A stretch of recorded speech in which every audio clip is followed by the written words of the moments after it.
So, 3 years after the release of Valhalla, we finally got a new game, Assassin's Creed Mirage. Originally planned as DLC, it was eventually launched as a standalone title by Ubisoft Bordeaux. The game promised a return to form for the franchise, advertising a smaller and more compact city in the form of Baghdad, as well as a more assassin focused story that the past few games have been lacking in. The biggest reversion this game has to offer, though, is probably its stealth, which is now the center of the gameplay loop rather than the combat. And the game makes this the case in a very interesting way, but more on that later. Mirage has just recently come out, and as is to be expected, fans are divided because they really always are. I'd heard this game was going to be like the older Assassin's Creeds, but I figured it just meant that the parkour and stealth were similar to its predecessor. But I was wrong. Almost everything in this game is a mismatch between this game and anything that came before it. Its story, gameplay, world, and atmosphere are all just bits and pieces of every single AC game that has ever existed. And somehow, I think this works in the game's favor.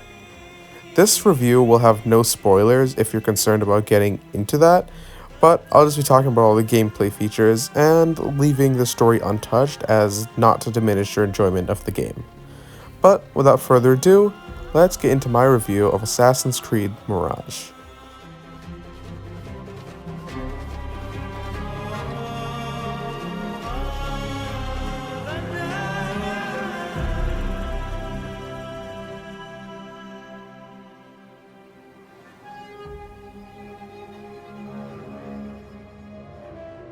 I think I should first start talking about the thing that this game was advertised on, and this being the parkour and world returning to the older game's style.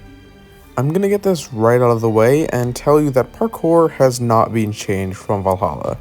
If you are looking forward to the same style as Unity or any of the older Ezio games, you're in for a rude awakening. Parkour still solely consists of holding down A or X to climb something. This is still the same stripped down version that we've seen in the last few games. But surprisingly, despite how shallow the movement comes off as, it can actually be a ton of fun. And this can be chalked up to two main things: climb speed and world design. Since Valhalla, it seems that Ubisoft actually sped up Basim quite a bit despite the two games sharing most of the same animations. This makes Basim feel much more like an assassin than Eivor ever did. For Eivor, climbing was just the means to an end, but for Basim, it's an essential part of being an assassin. Now, I will admit that watching Basim jump and climb can be a bit off-putting at first because of the fact that he is so fast compared to Eivor, but it kind of slips into the background and stops being an issue after the first few hours, because it kind of just starts feeling normal. The second thing that makes the parkour much more fun is that the world design is entirely focused on this aspect of gameplay. It's no secret that Valhalla had cities that were not really built for an assassin to jump around and escape from guards in, but Baghdad very much is. There are bars crossing buildings, ropes connecting them, and canvas sheets that stretch the gaps between. You can now probably cross Baghdad entirely without ever touching the ground, which is exactly something you would expect from the older games. AC 1 through 3 all namely had interconnected buildings that were done in the very same way as in Mirage. It honestly feels ripped straight out of AC 1 and the Ezio trilogy, which is something I personally love. Not only that, but we see the return of free run starters, which are marked by white coloring on certain objects. These were also present in 1 through 3, but seemingly lost their popularity as they started to disappear from the games. Since parkour and stealth are so much more emphasized this time around, it becomes really necessary to have a quick way to scale a building to get away from enemies that are pursuing, especially because combat is so much harder than in the last few games. Speaking of, let's talk about that. It's important to note that Basim only has one weapon type like Altair, a sword, but in his offhand, he can hold a dagger. The gear mechanic is much more RPG reliant than the other things in the game because it relies on finding and upgrading gear with different stats. All of Basim's weapons focus on combat, while his outfits are all stealth oriented with their perks. Unlike other assassins, Basim can best be described as being squishy because of the low amount of hits he can take. Basim at max can only take 4 to 5 hits before he dies, and his health does not increase over the course of the game. It's static. And to top this off, he can only hold 3 healing syringes to restore his health, which, unlike basically every other fully upgraded assassin, is quite a small amount. If memory serves me right, this is about the same as Armano in terms of how much you can carry without any outfit perks on. At the beginning of the game, you start with 2 elixirs, but using skill points you can add the third extra. In addition to Basim generally being very weak, the combat difficulty of enemies is also pretty high. The combat system seems like a combination of Valhalla's combat with the difficulty of Unity's. The base combat system relies on parrying light and heavy attacks to kill enemies. One parry is often enough to kill a standard enemy with a stun attack, but for other enemies it becomes much harder. Most enemies in the game have a handful of unblockable attacks along with their standard ones, which means you have to be much more on your toes, just like in the RPG games. And some enemies only have unblockables, like the Hornbearer, which will become a problem in just a second. You see, the Hornbearer and Captain have stun bars, but since they only really have unblockable attacks, there's no way to lower it. So it would seem that Basim has to act aggressive, right? Wrong. These enemies are heavily armored and immune to damage from the front while in combat, meaning that whenever they are attacking, Basim has to carefully maneuver around them while avoiding all the other enemies to kill them from the back. This results in one of the harder AC experiences I've felt before, and believe it or not, I actually died in this game. When surrounded by more than 5 or 6 enemies, combat actually becomes pretty hard, which leaves only 2 options: use your tools or escape. Tools make a big comeback in this game, with a fully fledged weapon wheel dedicated to hot swapping to all different types of gadgets, and using these is essential for stealth and combat. In combat, the biggest help is going to probably be the smoke bomb, which, with the right upgrades, can make enemies completely forget that Basim is there. And you can use this to either make a quick getaway or get some quick stealth kills before the bomb wears off. Other weapons include throwing knives, traps, and blow darts, which are all typically used for stealth encounters, besides for the trap, which can deliver a concussion blow to enemies nearby. I feel like I use smoke bombs much more in this game, similar to how I use them in Unity. If I ever got too overwhelmed by enemy forces, which happens a lot mind you pop a bomb and have a quick chance to seize an opportunity. I also have to add that these smoke bombs probably look the best out of any ones in the entire franchise, considering that they're made out of spices and dyes, which creates this really amazing red color and actually leaves the ground coated in it once the bomb goes off. The second option that I mentioned was to run, and this is when the world design really gets to shine. This is where those free run markers that I mentioned earlier come into play. Having the ability to use them, break line of sight, and create a last known position, which is a feature that returns from previous games, and then re-enter stealth and then attack from a different angle, is one of the best features in this game, which also, again, is something that was a feature of the older games. So, now that I've mentioned combat difficulty, I also have to mention what this forces you to do, and that is stealth. Stealth is back, and if I dare say, better than it's ever been in the series. Like, ever. That's right, I think the stealth in this game is better than the Ezio Trilogy 3 and Unity. My main reason for this is because it combines literally everything good about stealth from previous games into a single package. My favorite version of stealth is probably Syndicate and Unity's version of it, just because it has really great cover mechanics, as well as the inclusion of the crouch button. The AI in this game is night and day compared to Valhalla and most of the other AC games, and it's something I greatly appreciated. It's also very obvious that this game was built from the ground up for stealth. Again, the map design meshes with stealth brilliantly, which isn't new, but it hasn't been seen in a while in the series. I think the inclusion of tools is what really makes the stealth shine in Mirage. There are so many ways to take out an enemy besides a simple assassination. You could close the gap to assassinate an enemy, or you could knock them out with a blow dart, or permanently put them to sleep with a well-aimed throwing knife. And if you have a group of enemies, you have many ways to take them out as well. You can use a smoke bomb and assassinate all of them in quick succession like in the older games. You could use a throwing knife to kill off most of them and then immediately swoop in to deal with the final one, Or maybe you could hide behind a corner and use a noisemaker to lure them in the opposite direction, and then assassinate them while they're looking in said direction. This game allows for you to be insanely creative, which is something I liked about Syndicate and Unity as well. If you haven't already realized, I'm making a lot of comparisons in this video. But as I was saying, you could do any of those things, or you could use Assassin's Focus. Now, if you've been living under a rock in the AC community, then you probably don't know what that is. So let me just explain this just in case you don't know what it is. Assassin's Focus is the ability for Basim to instantly teleport and assassinate up to 5 enemies at any given time. And this looks shady. It's played off as an Animus glitch because of the screen distortions that typically come with desynchronizations in the Animus, but there's no real lore reason for why Basim can do this. It's basically just Ubisoft wanting to give us a new ability that will help out in stealth. But besides for the weird lore implications, I actually kinda like this ability, because it actually is quite balanced. I know that sounds really weird, but just hear me out for a second. At the beginning of the game, it takes 3 assassinations or stealth kills to fill up one of the bars, meaning 1 free teleport assassination every 3 kills. And at the beginning, you have 2 bars. So in order to kill 2 enemies that are in your line of sight, because unlike Odyssey's chain assassinations, these have to be in your field of view at all times. And to be able to fill these 2 bars up, you need to assassinate 6 enemies in order to kill them, which makes it feel much more like a delicate resource that needs to be used sparingly rather than just a fun ability to use. Because if you end up using it on the wrong group of people, it's going to be hard to get those bars back in most stealth encounters.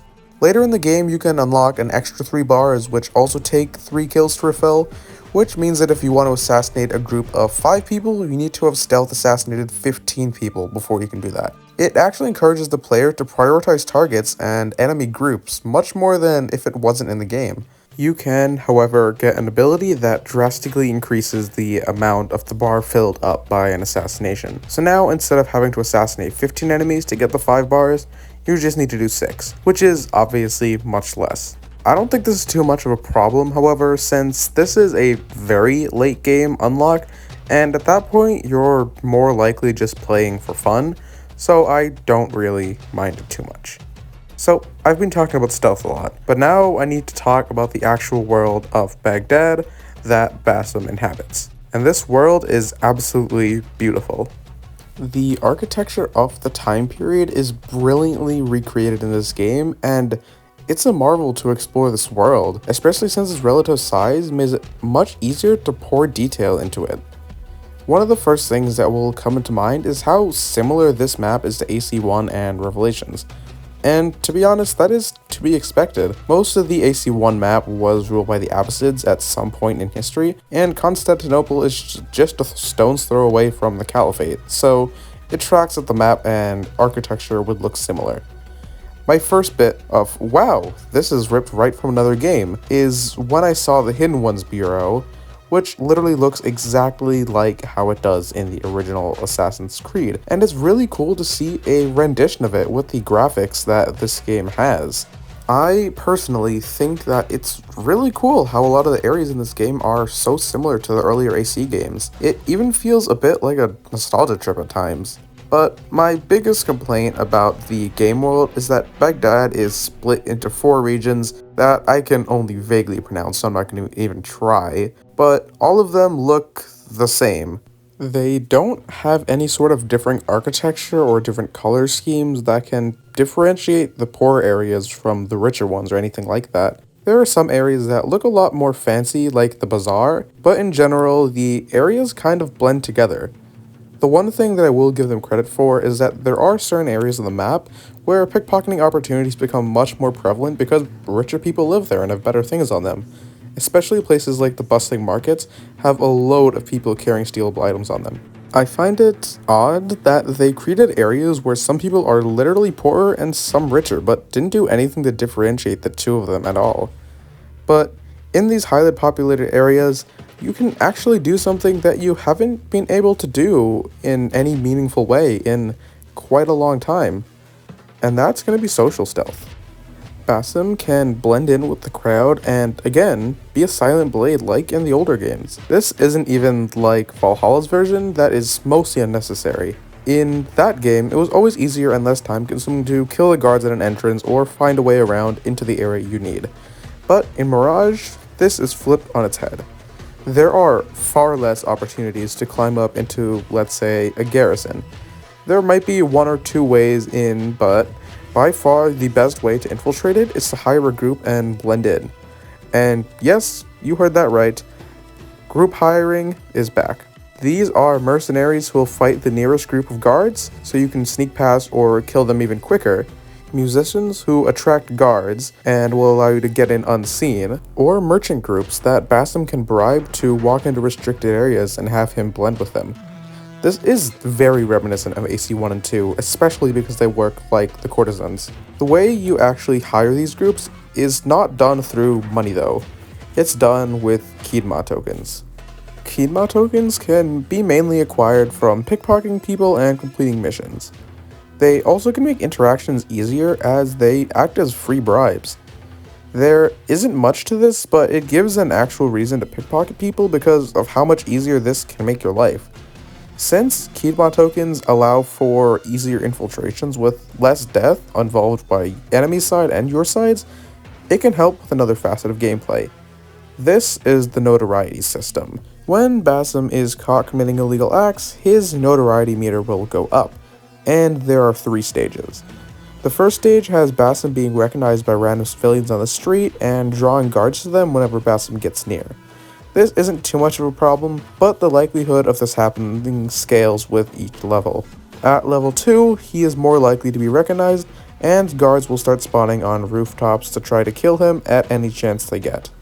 Stage 3 increases both of these severities, as well as sending a new enemy type after you. These are the Shakiria, the Caliph's elite guard. These are the strongest enemies in the game, and are actually the only ones that can't be assassinated in one shot. In order to get rid of these guys, Basim will need to force a confrontation for him to finally get them off his tail. The Shakiria has the most elaborate combo attack out of any enemy, and can heal himself, and does most of the damage in a small amount of time.